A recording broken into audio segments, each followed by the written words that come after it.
جو مختصر گفتگو میں جنازے پہ مرحوم و مغفور سید حسین امام واسطی ابن سید عالم حسین واسطی کر رہا ہوں، بہت طویل زحمت نہیں دے رہا ہوں، چند منٹ کے لیے ایک بات تو میں یہ عرض کروں گا کہ وما تدری نفس ماذا تکسب غدا وما تدری نفس بأی ارض تموت۔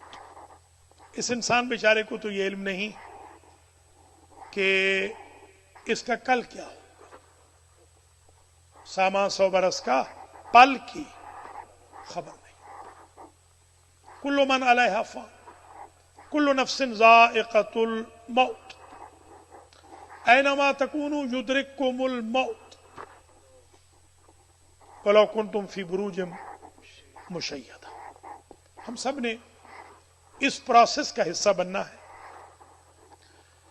مولا علی فرماتے ہیں کہ زندگی ایسے گزارو خالط الناس مخالطۃ ان متم معها بکوا علیکم وان عشتم حنوا الیکم۔ ایسے زندگی گزارو کہ جب تک زندہ رہو کوئی محفل تمہارے بغیر اچھی نہ لگے، اور جب مر جاؤ تو کوئی آنکھ ایسی نہ ہو جس میں غم دیدنی نہ ہو۔ میں مرحوم مغفور کو 90s سے جانتا تھا، ایسے میں نے اپنی انگلش کی مختصر گفتگو میں عرض کیا، مجھے جو چند چیزیں ان کی بڑی پسند تھی وہ ان میں سے ایک یہ تھی، جب کبھی ہمارے سینٹر کا کوئی بیانیہ یا کوئی اسٹیٹمنٹ میں ان کو بھیجتا تھا، اخلاقاً وہ مجھے کال بیک کرتے تھے، اور جس زمانے میں وہ کال بیک نہ کر سکتے تو میسج لکھتے تھے شکریہ کا، اور جب تک ان کی صحت ساتھ دیتی رہی اس میسج کو اپنے تمام کنٹیکٹس کو بھیجتے تھے۔ یہ چیز میں سمجھتا ہوں بہت ہی ڈیپلی کسی کی عقیدت ہے اپنے مذہب کے ساتھ اور اپنے فور فادرز کے ساتھ۔ میں نے ان کو ہمیشہ با اخلاق پایا، میں نے ہمیشہ ان کو خوش اخلاق دیکھا، ہمیشہ ان کو حلیم الطبع پایا، ہمیشہ پیار محبت سے بات کرتے، ہر ایک کے ساتھ اخلاق سے پیش آتے، بچوں کی اچھی تربیت کی، کانگریگیشن پہ بھی بڑے اثرات چھوڑے۔ جس نے بھی ان کے بارے میں سنا افسوس ہی نہیں کیا، ہر ایک نے یہی کہا کہ وہ مجھ سے سب سے زیادہ قریب تھے۔ یہ صفت کسی کسی میں ہوتی ہے کہ وہ اتنا پاپولر ہو کہ پوری سوسائٹی یہ کہے، کہ ہر ایک یہ کہے کہ وہ ہم سے سب سے زیادہ قریب تھا۔ اب ان سے ہماری ملاقات قیامت کے دن ہوگی۔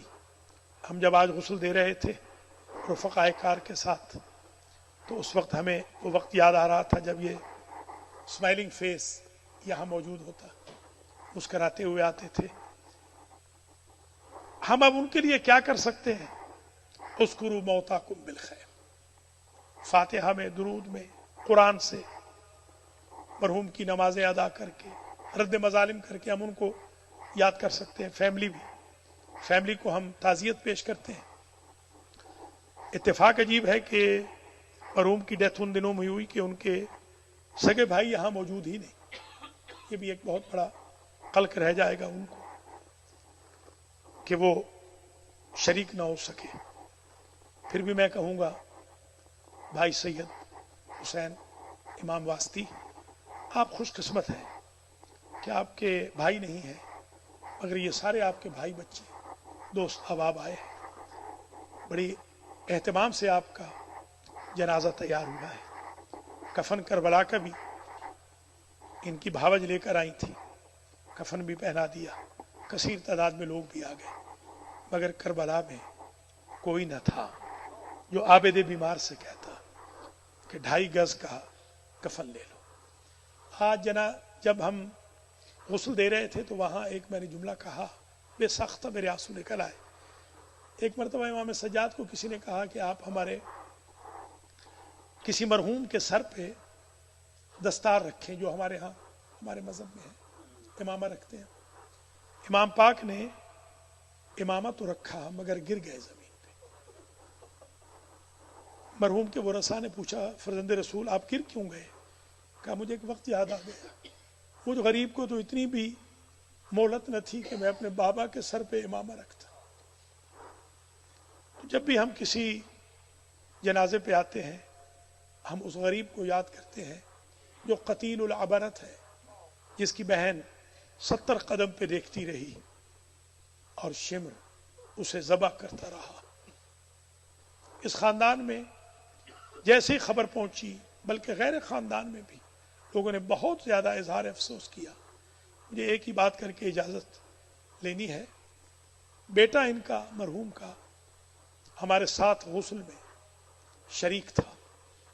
میں اس بچے کی ہمت کو بھی داد دیتا، یہ بھی مرحوم کی تربیت کی دلیل ہے، اور بھی جو بھتیجا بھی ان کا شامل تھا، اور بھی عزیز شامل تھے، کزن شامل تھے۔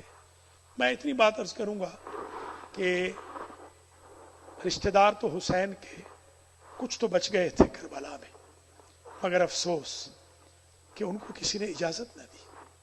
باقر العلوم بھی تھے، سید سجاد بھی تھے، اور بھی بچے تھے، چھوٹے چھوٹے معصوم بچے تھے، مگر کسی نے ان کو اجازت نہ دی۔